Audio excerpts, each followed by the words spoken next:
Halo semuanya, hari ini kita akan membahas metabolisme protein. Nah, topik pembahasan yang akan kita bahas itu ada 7.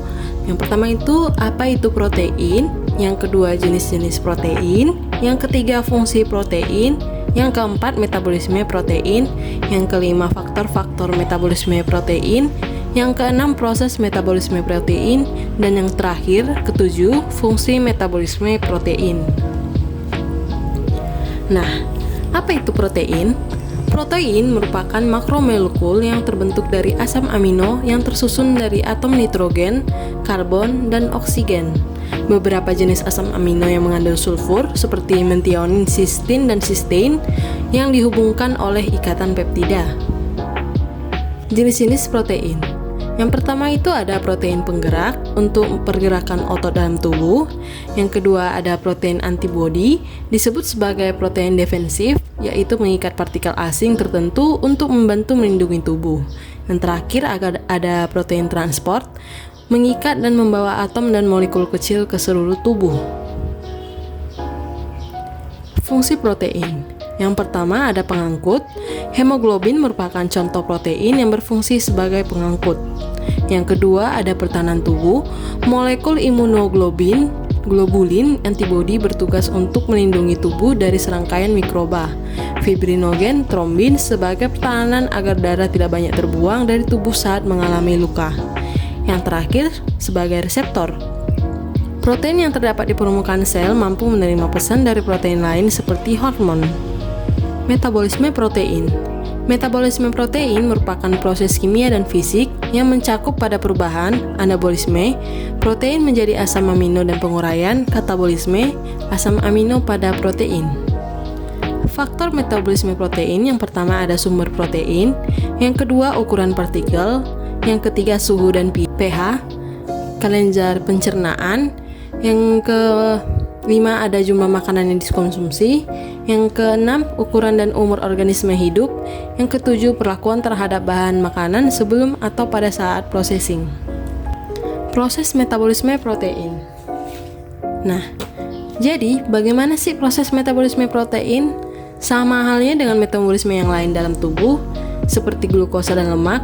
Metabolisme protein sendiri berlangsung dalam dua tahap, yaitu yang pertama anabolisme dan yang kedua katabolisme. Untuk tahap anabolisme merupakan pembentukan protein yang berasal dari asam amino, sedangkan untuk tahap katabolisme adalah pemecahan protein untuk menjadi asam amino. Kemudian proses metabolisme protein pun berlangsung atau terjadi saat makanan kita masuk ke dalam lambung.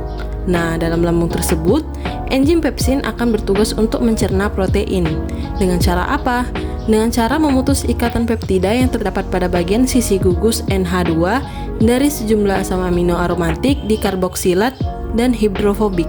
Pemutusan rantai ikatan peptida ini hanya dapat terjadi dalam lambung yang mana mempunyai lingkungan yang asam. Hal itu karena proses metabolisme protein ini membutuhkan pH ideal sama dengan 2. Saat makanan telah masuk ke dalam usus, maka enzim yang bisa memecah ikatan protein tak lagi bisa bekerja. Karena pH usus mempunyai kadar yang cukup tinggi, proses metabolisme ini pun kembali berlanjut menuju usus halus, yakni ketika pankreas melakukan sekresi tripsin, karboksipeptida, serta kimotripsin. Protease gaster serta pankreas kemudian akan memecah kembali gugus protein hingga menjadi peptida rantai yang sedang dan kecil. Peptida pada batas usus halus selanjutnya akan menghidrolisis terhadap peptida rantai berukuran sedang dan kecil menjadi asam amino dan tripeptida bebas. Produk hasil akhir proses metabolisme protein inilah yang nantinya akan terserap dan juga dipakai oleh sel. Nah, dari gambar ini dapat kita lihat jelas asam amino yang bantu proses metabolisme glukosa untuk menghasilkan energi. Tanpa adanya asam amino yang ada di gambar ini, proses pembuatan energi untuk tubuh tidak dapat terjadi. Lalu topik pembahasan terakhir yaitu fungsi metabolisme protein. Yang pertama itu untuk membentuk dan mendegradasi biomolekul. Membentuk dan mendegradasi biomolekul yang diperlukan di dalam fungsi khusus sel. Yang kedua ada memperoleh energi. Energi kimia berasal dari degradasi sehari makanan. Lalu yang ketiga, ada mengubah molekul nutrien menjadi prekursor unit pembangun. Makromolekul nutrien menjadi prekursor unit pembangun makromolekul sel. Yang keempat, menggabungkan unit-unit pembangunan. Menggabungkan unit-unit pembangunan menjadi protein, asam nukleat, lipid, polisakarida, dan komponen sel lainnya. Untuk menambah wawasan kita semua, kita dapat menonton video yang saya lampirkan.